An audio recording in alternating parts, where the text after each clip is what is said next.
I never believed in coincidences until the day I found a dying angel in the snow, and he told me the universe had been waiting for someone like me to listen. It was supposed to be a simple solo hike through the Cascades, a chance to escape the noise of the world and find some clarity in the silence of winter. The wind howled through the peaks like an ancient hymn, and the snow fell so thick I could barely see 10 feet ahead. But something deep inside urged me to keep climbing higher. I had no explanation for why I veered off the marked trail, why my feet carried me toward a remote ridge where no sane person would venture in such conditions. The cold bit through every layer of clothing, turning my breath into clouds of ice, yet I felt pulled forward by an invisible thread. My rational mind screamed at me to turn back, but my soul recognized something waiting in that white expanse, something that had called to me across impossible distances. The mountains felt sacred that day, as if the very air trembled with anticipation of what I was about to witness. I pushed through a wall of snow-laden pines into a clearing, and that's when I saw him, a figure collapsed against the pristine white, impossibly tall and impossibly still. My heart stopped before my feet did, frozen not by fear but by the sudden understanding that my entire life had been leading to this single moment. The universe held its breath, and so did I at first. I thought it was a person, perhaps another hiker who had succumbed to the brutal elements, but as I stumbled closer, my eyes began to register details that shattered every framework of reality I had ever known. The being was at least 7 feet tall, even lying down, draped in what looked like robes of light that seemed to shimmer between solid fabric and pure energy. His skin was pale as moonlight, almost translucent, and his limbs were elongated in a way that defied human proportion, yet radiated in strange elegance. But it was his face that stopped me cold. The enormous, almond-shaped eyes, dark as the void between stars, holding within them an intelligence so ancient and profound it made me feel like a child standing before eternity. Those eyes found mine, and in them I saw no malice, no threat, only a desperate plea, and a recognition that pierced straight through to my spirit. He was dying, that much was clear, a faint luminescence fading from his form like the last embers of a sacred fire. My legs trembled as logic warred with compassion, every instinct screaming that I was standing before something impossible, something that would unravel everything I thought I knew. Yet beneath my terror bloomed something stronger, an overwhelming sense that this being was not my enemy but a messenger, and I had been chosen to receive his final words. Tears froze on my cheeks as I dropped to my knees beside him, the snow soaking through my pants, and whispered a prayer I didn't know I remembered. The moment I knelt beside him, the gray alien raised one trembling hand toward me, 3 long fingers extended in a gesture that felt both alien and intimately familiar, like a blessing I had witnessed in dreams. I hesitated for only a heartbeat before reaching out to meet his touch, and when our hands connected,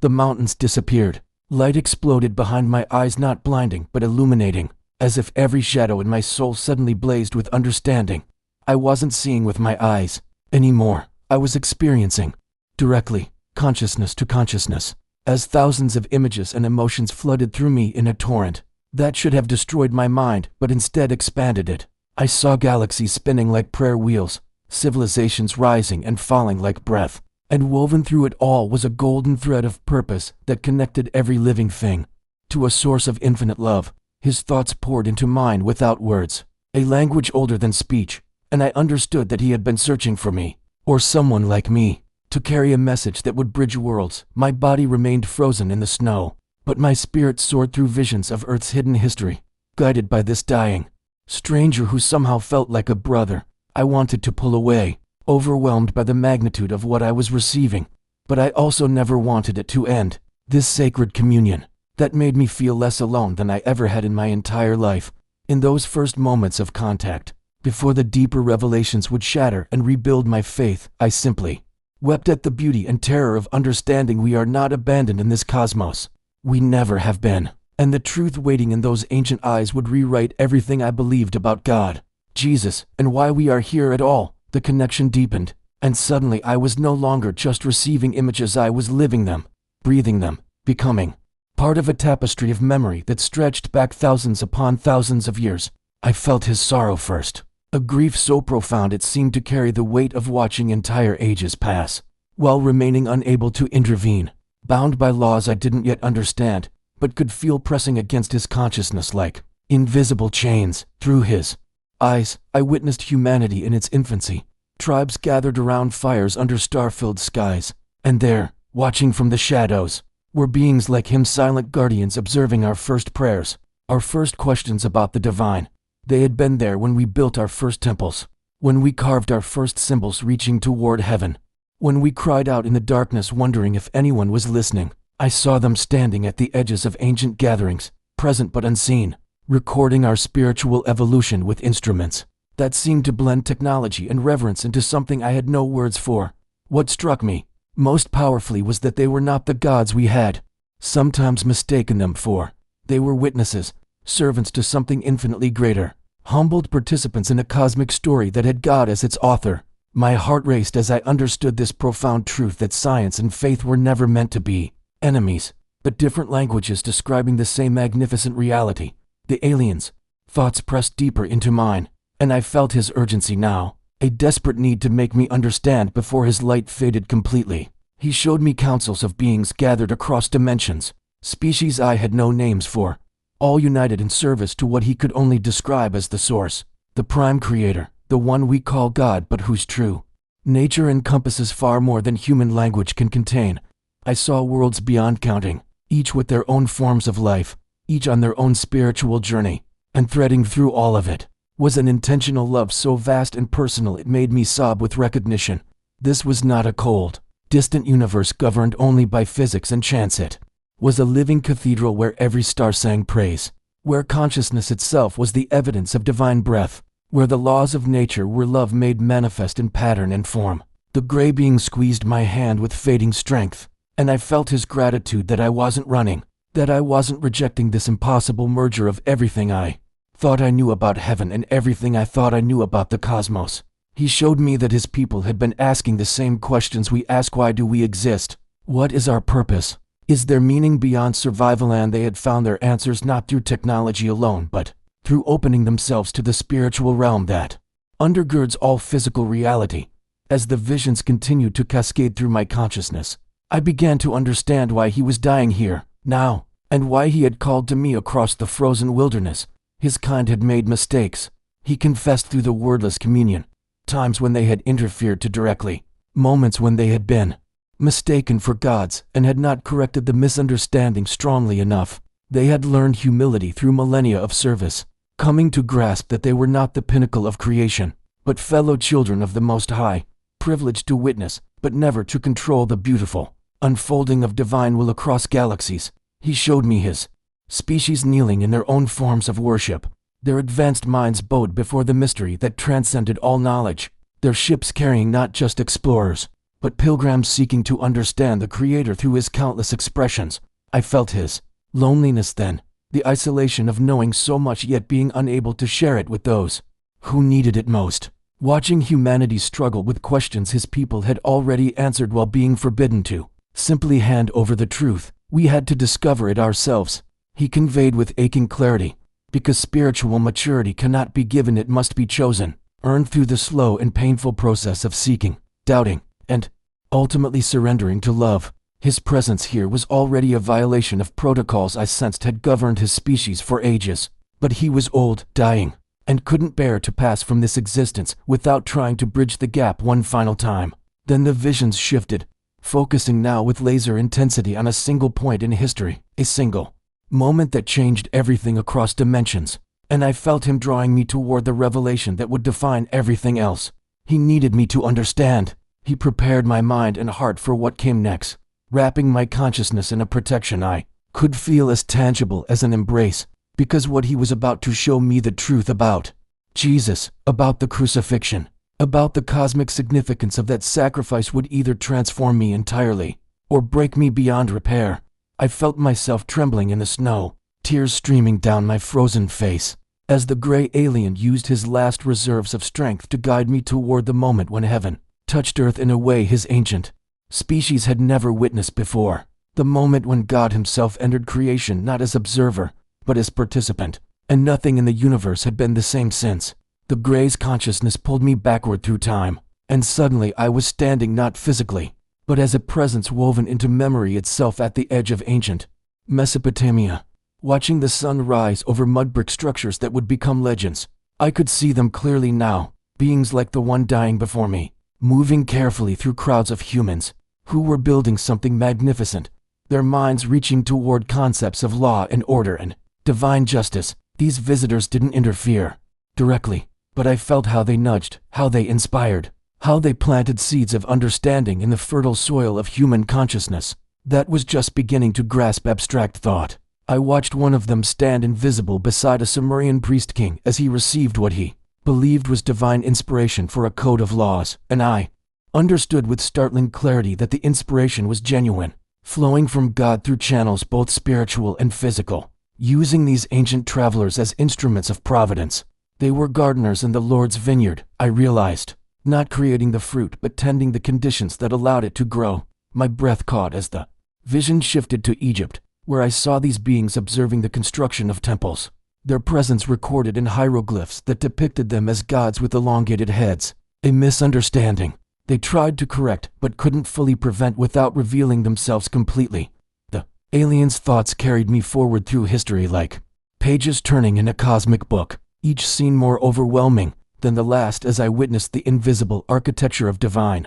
guidance that had surrounded humanity since our beginning. I saw them present during the writing of sacred texts, not dictating words, but observing as prophets genuinely touched by God's Spirit struggled to capture infinite truth in finite language, their ships hovering in dimensional spaces just beyond human perception. I felt the Gray's reverence as he showed me Moses on the mountain, and while I couldn't see God himself, the alien shielded that glory from me. Knowing mortal consciousness couldn't bear direct exposure even through memory, I could see his people witnessing from afar, instruments recording the moment when divine law was carved into stone. When the covenant was made, they had watched the parting of seas, the falling of manna, the pillar of fire by night, and through the aliens' emotions I understood they were as awestruck as any human believer, perhaps more so because they comprehended the sheer physical impossibility of what God was accomplishing through miracles that rewrote natural law. He showed me King Solomon's court, where wisdom flowed like wine and his people had been present in the shadows,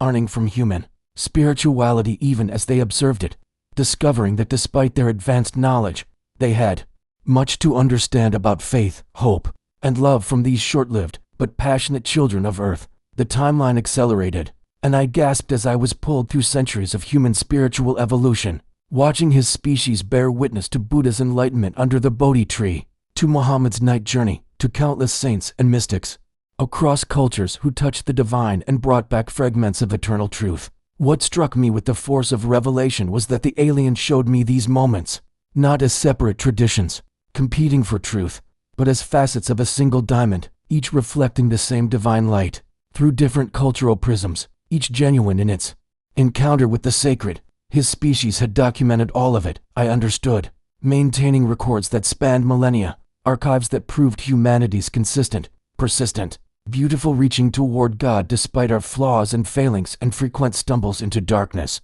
They had been there during the construction of Angkor Wat and Notre Dame, during the writing of the Bhagavad Gita and the Gospel of John, silent witnesses to humanity's artistic and spiritual expressions that sought to capture the uncapturable, to name the unnameable, to love the source of all love. I felt the Gray's admiration for us then, his species' respect for how humanity kept seeking despite having such limited lifespans, how we built cathedrals we'd never see completed, how we passed faith from generation to generation like an Olympic torch that never went out, no matter how dark the night became. Then his consciousness tightened around mine with sudden intensity, and I felt him gathering his failing strength for what came next, because everything he'd shown me, all of human history, all the patient watching, all the careful non-interference was merely prologue to the moment that changed everything, the moment his people had not anticipated despite all their knowledge and technology and centuries of observation. He was preparing me to understand that when God decided to enter his own creation not as voice from heaven or burning bush or pillar of cloud, but as flesh and blood, as a helpless infant born in poverty, it sent shockwaves through dimensions his species was still trying to comprehend. 2,000 years later, I felt my heart pounding in my chest, back in my physical body kneeling in the snow, even as my consciousness remained locked in the alien's dying revelation, and I knew with absolute certainty that what he was about to show me would mark a before and after in my own existence. A line drawn through my life separating who I was from who I would become. The vision crystallized around a single point in history, and I felt the alien's entire being focused with an intensity that made my soul tremble, drawing me toward the moment when eternity intersected with time in a way that defied every law his species had spent millennia documenting. I saw their ships hovering in dimensional folds above Bethlehem, sensor rays that could detect quantum fluctuations across galaxies suddenly, overwhelmed by readings they couldn't classify,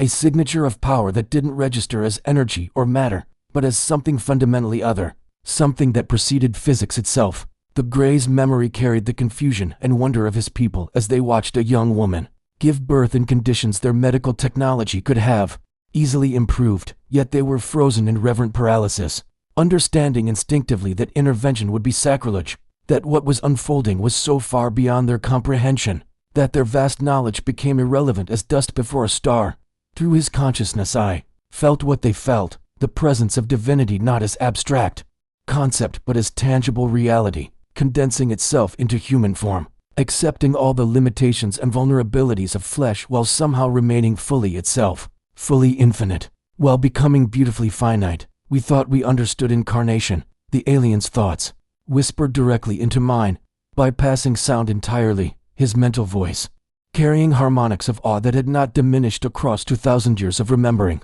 We believed consciousness could transfer between forms, that advanced beings could inhabit primitive vessels, but this was different, something our science had no framework to measure because it wasn't a transfer or a possession or a technological achievement. It was God choosing to experience his own creation from the inside, accepting genuine limitation as an act of love so profound we are still trying to comprehend it. The vision showed me his people following Jesus throughout his ministry, their instruments recording miracles that violated causality itself, water becoming wine not through molecular rearrangement, but through reality simply obeying a voice that had spoken it into existence in the first place. Storms calming because the one who set atmospheric physics in motion had gently asked them to rest. I watched through alien eyes as Jesus touched lepers and the disease didn't just heal but unhappened, as if time itself rewound for those specific cells. And I felt the Grey scientists frantically recalibrating their understanding of everything they thought they knew about the universe. They had studied human prophets and holy men for centuries, documenting genuine spiritual gifts that touched the divine. But this was categorically different. This wasn't a human reaching up toward God, but God reaching down and pulling humanity up toward himself, bridging an infinite gap with his own body as the connection point. The alien's dying consciousness pulled me deeper into his species' growing realization that Jesus was not just another spiritual teacher to observe and document, but a cosmic event, an intervention that their entire civilization had unknowingly been waiting for, without realizing the emptiness in their own existence until they witnessed it being filled. I saw their philosophers gathered in ships above Galilee, debating and analyzing, their cold logical frameworks slowly cracking open as they recognized that perfect love was not an emotion to be studied but a force more fundamental than gravity, more powerful than the strong nuclear force, the actual binding energy that held creation together at every scale from quark to quasar. Through the Grey's memories I watched Jesus speak the Sermon on the Mount, and I felt how his words carried frequencies that resonated in dimensions beyond the physical. How blessed are the pure in heart, for they shall see God wasn't just moral instruction but literal truth about the nature of perception and reality. How the kingdom of heaven wasn't a distant reward, but an available state of consciousness that Christ himself was offering, like a key that could unlock doors his listeners didn't know existed. The aliens had recorded every word with technology that could preserve not just sound, but the emotional and spiritual context surrounding it. And the dying Grey was showing me that those recordings proved scientifically what faith had always known, that Jesus spoke with authority because he was authority, that his teachings weren't philosophy but operational instructions for human consciousness, written by the one who designed that consciousness in the first place. He was the bridge. The alien impressed upon me with fading strength, his large dark eyes holding mine with desperate urgency, as if his entire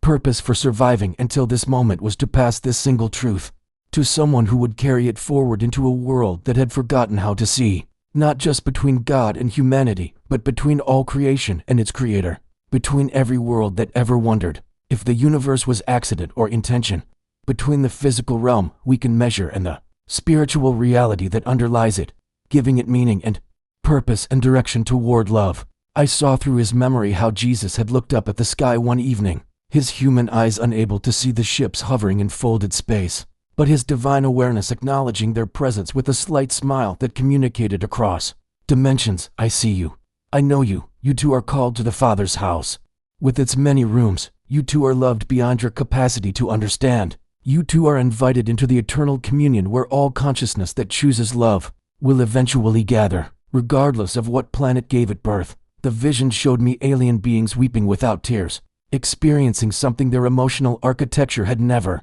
been designed for, feeling the call of a home they had never known they'd left, and understanding finally that all their technology and knowledge had been ultimately purposeless wandering, until this moment when they encountered the map that could guide them back to their true origin in the heart of God. The alien's consciousness pulled me forward, through time with a gentleness that somehow made the intensity bearable, and suddenly I was standing invisibly in the upper room, where Jesus shared his final meal with the 12, the air thick with coming betrayal and approaching sacrifice that only he fully understood. Through the Gray's memory I watched his people's instruments detect something. Their science called probability collapse on a universal scale, as if every possible future was converging toward this single night. This specific moment when bread and wine would become something more than elements, when metaphor would become reality through words spoken by lips that had called galaxies into spinning existence. I felt the alien observers struggling with what their sensors told them, how the substance of the bread remained unchanged at the molecular level,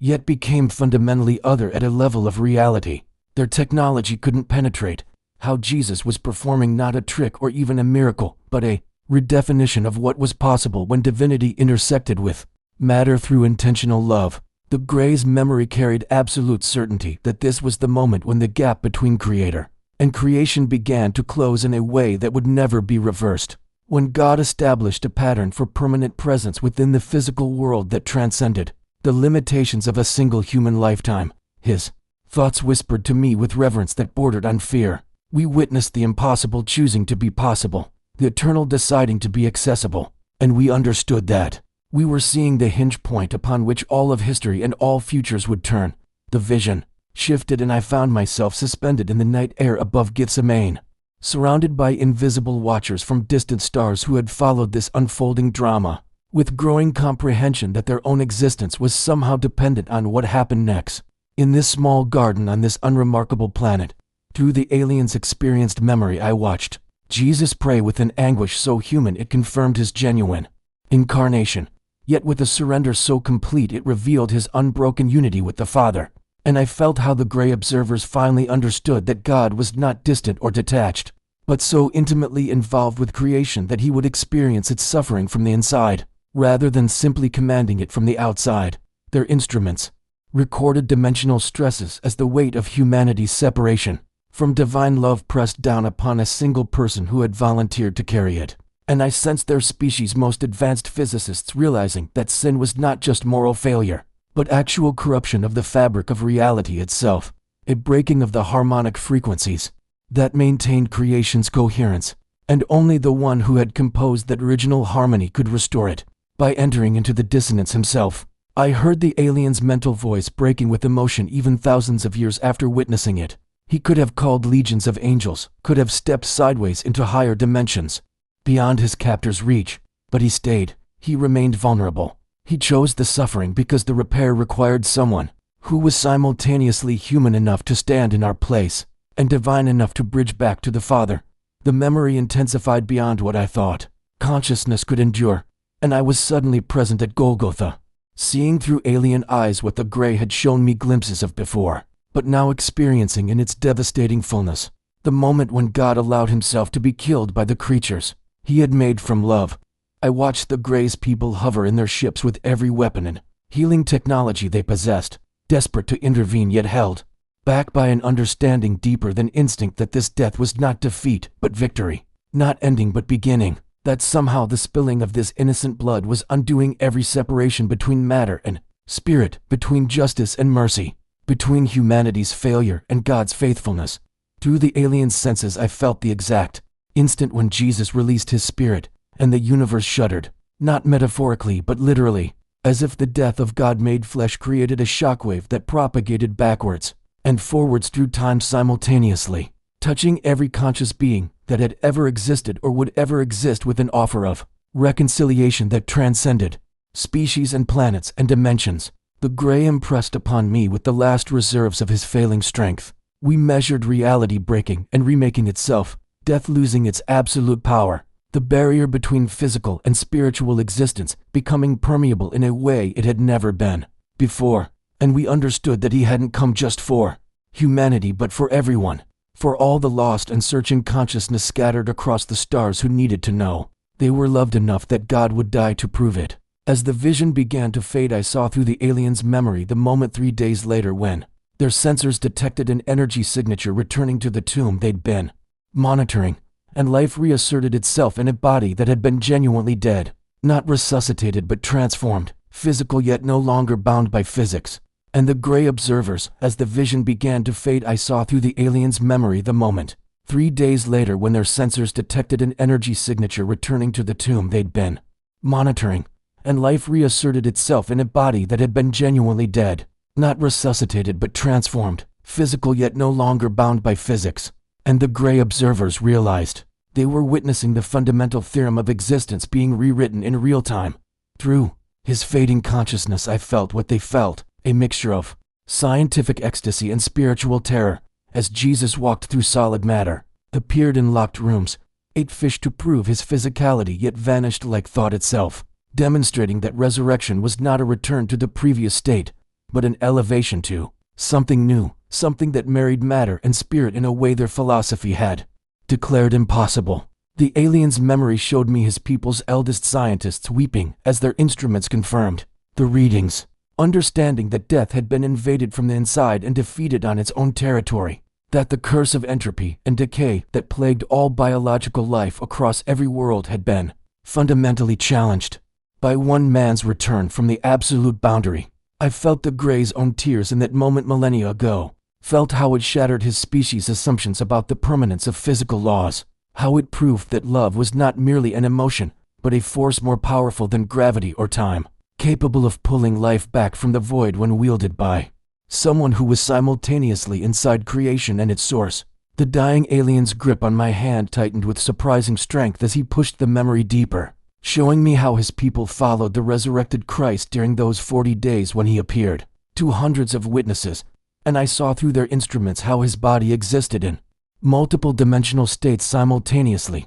neither ghost nor flesh, but both, a preview of what matter becomes when it's fully surrendered to divine intention. Through the Gray's reverent recollection, I watched the ascension, saw Jesus lifted not by violation of physics, but by the reassertion of a deeper physics that humanity had forgotten, rising into clouds while his people's ships surrounded him in formation like an honor guard, recognizing one of their own cosmic family returning home after completing an impossible mission. The alien impressed upon me with desperate urgency that this moment was when his species finally understood the full scope of the plan, that Jesus had not come to abolish the physical universe but to redeem it, to prove that matter itself was sacred and destined for transformation, that every planet and every body and every atom was loved by its creator and marked for eventual resurrection into something glorious. I felt the Gray's wonder bleeding into my own consciousness as he showed me how they'd tracked the ascension beyond Earth's atmosphere, beyond the moon, beyond where their sensors could follow, watching as Christ moved through dimensions of reality they could mathematically predict, but never enter, heading toward what humans called heaven, but what they understood as the frequency of pure divine presence that undergirded all of existence. The vision pulled back and I saw something that made my heart nearly stop, a memory of the Gray's people gathering in some vast council across the stars, debating what they had witnessed, and I understood that the crucifixion and resurrection had not just changed Earth, but had sent shockwaves through civilizations light years away who had been monitoring humanity's spiritual evolution. Through the dying alien's consciousness, I felt the weight of their collective decision to not interfere openly with humanity's development, to let the message of Christ spread through faith rather than proof, to honor the mysterious divine preference for belief that transcends seeing, for trust that goes deeper than empirical evidence. The Gray showed me how his kind had become secret guardians of that faith, appearing at critical moments throughout history to protect certain bloodlines,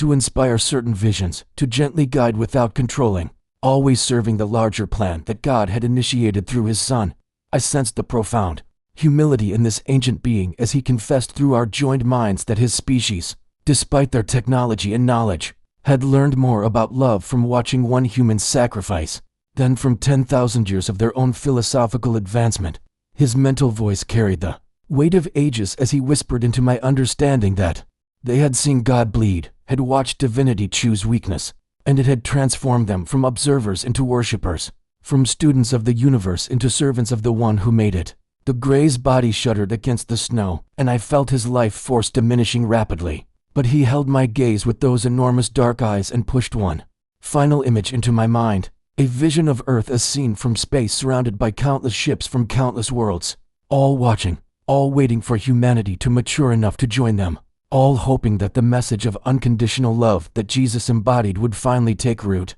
deeply enough to prepare us for contact. Through our fading connection, I understood that his people and others like them had been holding vigil for 2,000 years, protecting humanity from threats we never knew existed, giving us time and space to grow into the truth that God loves not just one species on one planet, but all conscious life everywhere, and that Christ's sacrifice was the seed of a cosmic harvest that would eventually unite worlds beyond number in recognition of their shared creator. The alien's consciousness filled mine with desperate hope as he showed me a future where humans stand alongside beings from distant stars, all singing the same songs of worship, all recognizing in each other the fingerprints of the same divine artist, all connected by the revolutionary truth that God became one of his creations, to show that nothing he made was beyond redemption. As his grip loosened and his breathing became barely perceptible, I felt him pressing into my soul the understanding that I was being trusted with this revelation, not to create panic or fear, but to plant seeds of readiness, to help humanity understand that faith and cosmos are one truth told in different languages, and that the love demonstrated on Calvary echoes through galaxies we cannot see, but are forever connected to through the one who made all things and holds all things together. The alien's thoughts continued flooding through me with increasing urgency, and I suddenly understood why he had sought me out in this desolate place, why his ship had come down in these frozen mountains where no one else would find him. Through our merged consciousness, he showed me humanity as his people saw us, brilliant children, standing at the edge of maturity, capable of such breathtaking love and such devastating violence, our potential vast, but our wisdom still forming. I felt his species' careful patience across millennia as they watched empires rise and fall, religions splinter and merge, technology accelerate while spiritual understanding lagged dangerously behind. The Gray impressed upon me that his kind recognized a critical threshold approaching, a moment when humanity would either embrace the message of unconditional love that Jesus embodied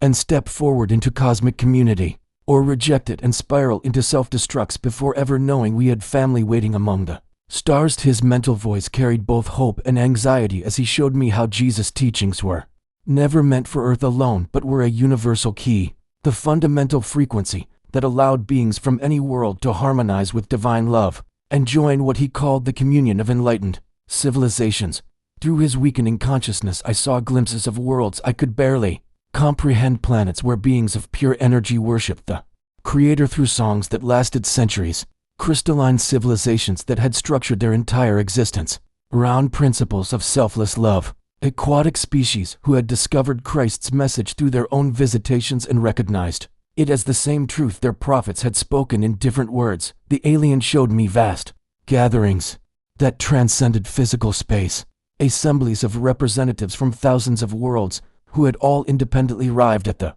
same core revelation, that the universe was intentionally created by a loving intelligence, that this creator valued relationship over domination, and that sacrificial love was the organizing principle holding reality together. I gasped aloud in the freezing air as I understood what he was telling me, that Jesus was not a local phenomenon but a cosmic event, that his message of loving your enemy and laying down your life for others was the universal password, the recognition signal that a species had matured enough to join something far greater than themselves. The Gray's emotion bled through our connection as he revealed that his people had been waiting specifically for humanity to truly internalize Christ's teachings, not just to acknowledge them intellectually, but to live them collectively. because only then would we be ready for the overwhelming revelation that we are part of a universe teeming with life that all traces back to the same divine source. His body convulsed slightly, and I tightened my grip on his fragile hand, feeling time running out as his consciousness began to fragment.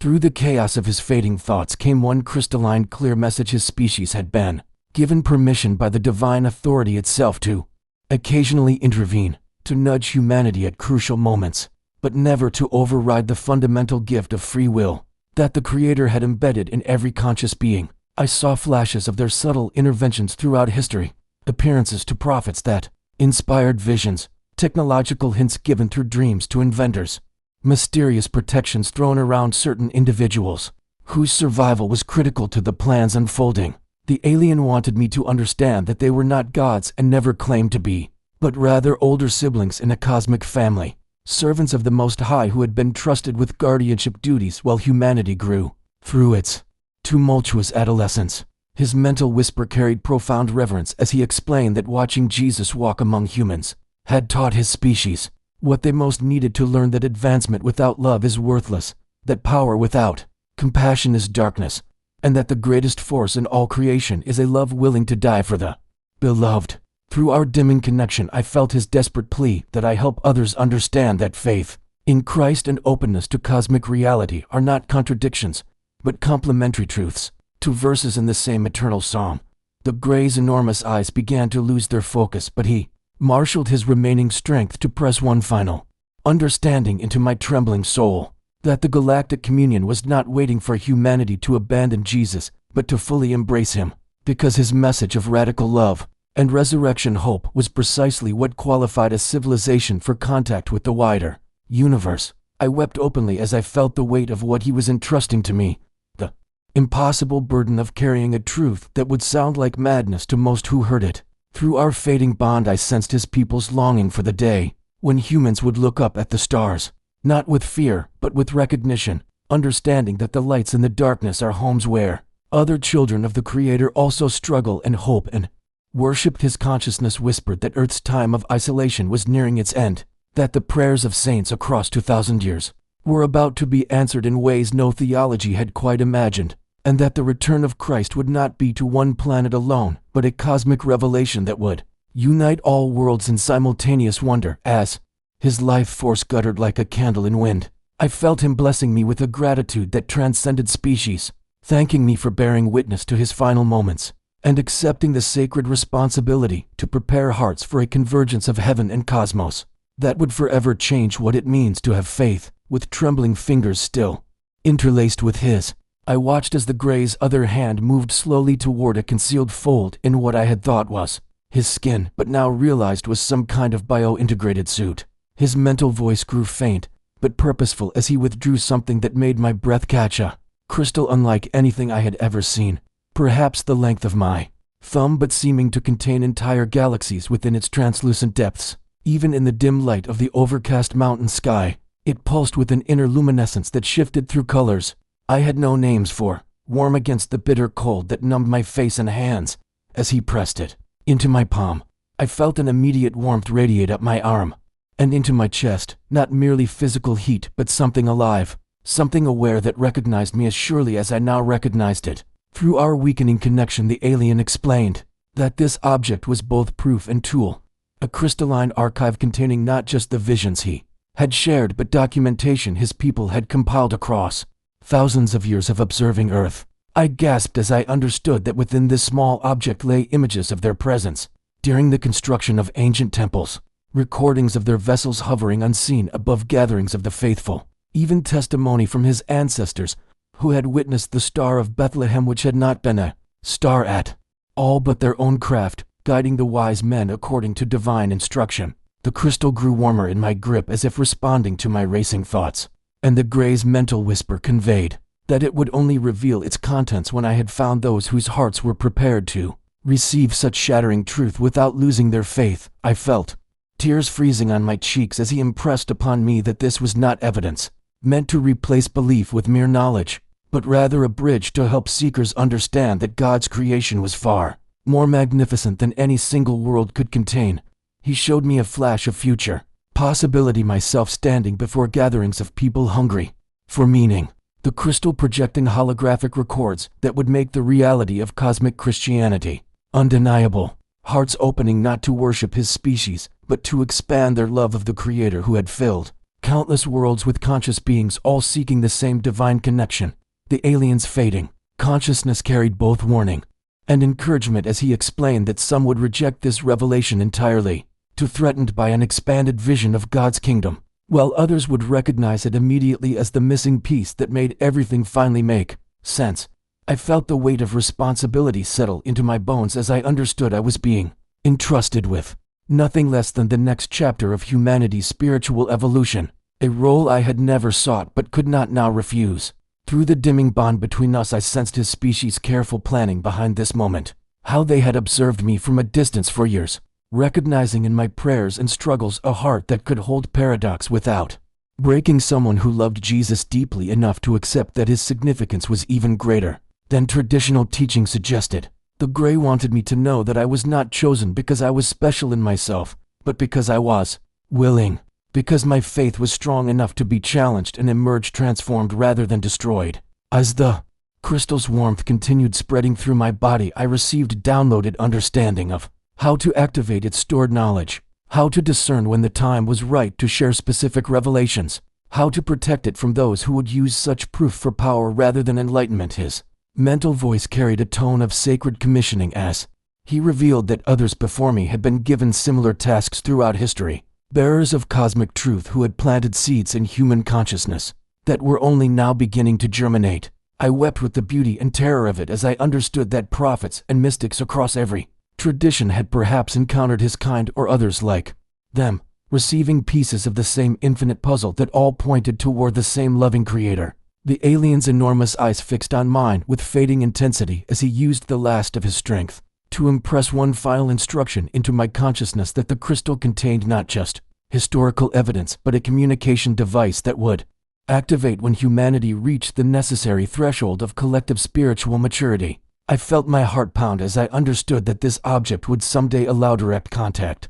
between Earth and the galactic communion, but only when enough humans had internalized Christ's message of sacrificial love that we could encounter vastly powerful civilizations without either worshiping them as gods or attacking them in fear. The Gray's gratitude and hope flooded through our connection as he showed me a vision of that future moment, the crystal glowing in my aged hands while behind me stood representatives of awakened humanity, and descending from the stars came vessels bearing beings who had waited millennia for this reunion, all of them ready to kneel together before the throne of the Most High. His whisper faded to almost nothing as he blessed both me and the mission I now carried, expressing his species' joy that they had been permitted to serve the divine plan in this way, guiding humanity toward a cosmic destiny that had been written in the stars since before Earth's first dawn. As his consciousness finally slipped away, I clutched the crystal to my chest and felt its pulse synchronize with my heartbeat, two rhythms becoming one, earthly and cosmic, united in the palm of a trembling human who would never again see creation as small or God's love as limited to one world. The Gray's chest rose one final time beneath my hand, and then the gentle rhythm simply stopped, leaving a stillness so profound it seemed to silence even the wind that had been howling around us moments before. I remained kneeling beside him, unable to move, watching as something impossible began to unfold before my tear-blurred eyes, his body starting to lose its solidity, the edges of his form becoming luminous and indistinct as though he were transforming from matter into pure light. The change began at his extremities, his long fingers dissolving into streams of radiant particles that lifted upward like embers, rising from a sacred fire, each mote glowing with soft golden luminescence that stood out brilliantly against the white snow and gray sky. I heard myself gasp, the sound raw and broken, as the dissolution spread across his entire being, his chest and limbs, and finally that ancient face with its enormous compassionate eyes, all breaking apart into countless points of living light that defied the physics I thought governed reality. The particles swirled around me in a gentle spiral, and I felt them brush against my skin with impossible warmth, each contact sending a whisper of gratitude and blessing directly into my soul, as though every atom of his being was thanking me for bearing witness to his passing and accepting the burden of truth he had placed in my hands. I watched through streaming tears as the luminous cloud rose higher, ascending through the falling snow in a column of radiance that seemed to pierce straight through the overcast sky toward the heavens themselves. Within moments nothing remained of the physical being who had shared such shattering revelations except a slight depression in the snow where his body had lain, and the crystal clutched against my chest, still pulsing with that synchronized warmth that matched my thundering heartbeat. I knelt alone in that desolate place, surrounded by nothing but frozen peaks and the whisper of wind returning to fill the sacred silence. Yet I had never felt less alone in my entire existence, because something fundamental had shifted in my understanding of the universe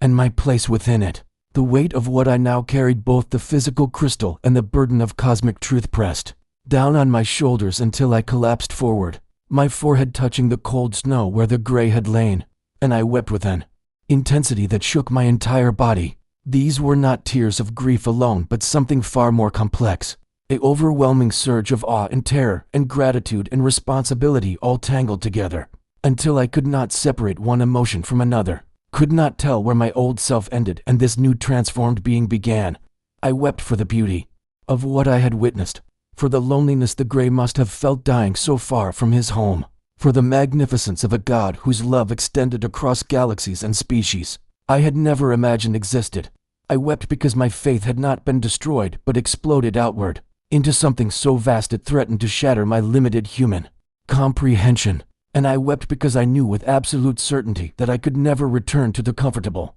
smallness of my former understanding. Eventually the tears subsided and I pushed myself back to sitting, looking down at the crystal in my trembling hands, seeing within its depths what appeared to be entire star systems slowly rotating in impossible detail, evidence of a creation far grander than any scripture had prepared me to comprehend. In that moment of stillness, with the alpine wind cold against my wet face, I felt the presence of the Holy Spirit more powerfully than ever before in my life, confirming rather than contradicting everything the gray had shown me, assuring me that this expansion of truth was not heresy but revelation, not the diminishment of Christ but the full flowering of his cosmic significance. I understood then that Jesus had not merely died for one planet's sins, but had somehow, in ways that transcended my ability to fully grasp, offered himself as a bridge between the divine and all-conscious creation throughout the vast expanse of space and time. The crucifixion I had witnessed through alien eyes was not lessened by being observed by other species, but magnified, revealed as an act of love so profound that its shockwaves had rippled through dimensions and across light years, touching worlds I would never see and beings I would never meet. My heart swelled with a love for Christ that was somehow both exactly what it had always been and completely transformed, deepened by the knowledge that his sacrifice had meaning on a scale that made my mind reel with wonder. I finally stood on shaking legs, slipping the crystal carefully into my inner pocket where it rested against my heart, and turned to begin the long trek back down the mountain toward a civilization that would seem utterly changed now that I saw it through these new eyes. Every step felt significant as I descended through the snow, carrying within me the seeds of a revelation that could transform humanity's understanding of its place in God's creation, and I prayed wordlessly for the wisdom to know when and how to share what I had been given. The peaks around me no longer seemed like mere geology, but like cathedrals raised by a creator, whose artistry filled countless worlds, and the sky above was no longer empty space, but a tapestry woven with intention and inhabited by beings who, like me, were seeking to understand and serve the divine will. I was returning to the world as a different person, no longer bound by the assumption that Earth was the center of God's attention, but liberated by the knowledge that we were part of something infinitely greater, deeply and profoundly loved not despite our smallness, but because of our place in the vast cosmic family. With each careful step downward I felt the crystal's warmth against my chest, a constant reminder that I carried proof of heaven's magnitude, and that my life from this moment forward belonged not to myself, but to the truth that faith and cosmos were one, that Jesus reigned not over one world alone but over all worlds, and that we were not abandoned in the darkness but surrounded always by God and his watchers among the stars. The weeks that followed my descent from that mountain were the strangest and most sacred of my entire life, as I moved through my ordinary routines carrying within me an extraordinary secret that burned behind my ribs like a second heart, pulsing with the rhythm of revelation that demanded to be shared yet required perfect timing. I did not yet understand. I returned to my small apartment, to my mundane job, to conversations with friends and family who noticed something different in my eyes but could not name what had changed. And I lived split between two worlds, the visible one of bills and traffic and daily concerns, and the invisible one of cosmic truth that shimmered just beneath the surface of everything I touched or saw. At night I would sit in darkness with the crystal resting in my palms, watching the miniature galaxy swirl within its depths, and I would pray with a fervor that was both familiar and completely transformed, addressing a God I now understood as architect not merely of earth but of infinite creation, a divine artist whose canvas stretched across dimensions my limited senses could barely conceive. The loneliness of carrying such knowledge was profound, yet I was never truly alone, for I felt constantly the presence of the Holy Spirit,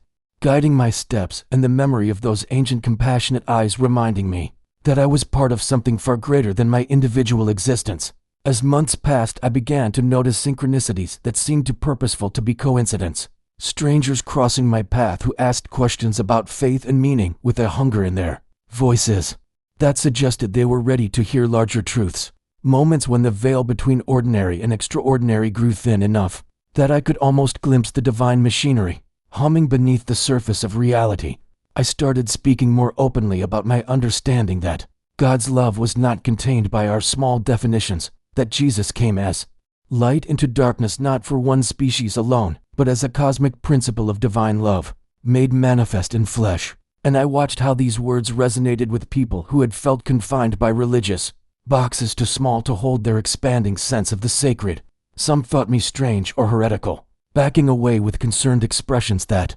reminded me how threatening expanded truth can feel to those who have built their security on narrow foundations. But others leaned forward with tears in their eyes, whispering that they had always sensed something more, had always felt the universe was bigger and more mysterious than the sanitized versions of faith they had been offered. In those moments I would feel the crystal warm against my chest even through layers of clothing, as though affirming that these were the appointed encounters. That truth was finding its way to those ready to receive it, not as destruction of faith, but as its fulfillment. The transformation within me deepened with each passing season, as I learned to hold the tension between the specific and the universal, honoring the particular beauty of Jesus walking dusty roads in Galilee, while simultaneously understanding him as a cosmic Christ, whose significance rippled across star systems I would never visit in this lifetime. I found that my love for Scripture intensified rather than diminished, that every parable and miracle now shimmered with additional layers of meaning, when I understood them as part of a divine plan that encompassed not merely human salvation, but the spiritual evolution of countless conscious beings throughout creation. When I read that Christ came so we might have life and have it abundantly, I now understood abundance not as mere prosperity, but as expansion into our true identity as children of a God whose family extended beyond anything our ancestors could have imagined. And when I read that in his Father's house were many rooms, I saw not merely heavenly real estate, but entire worlds prepared for beings of every kind who sought the light. Prayer became conversation. With a presence I felt both intimately close and magnificently vast, a God who knew every hair on my head, and simultaneously held galaxies in the palm of an infinite hand. And I wept often with gratitude that I had been chosen to carry this particular piece of revelation forward into a world that desperately needed to know it was loved on a scale beyond human comprehension. Now as I sit writing these words,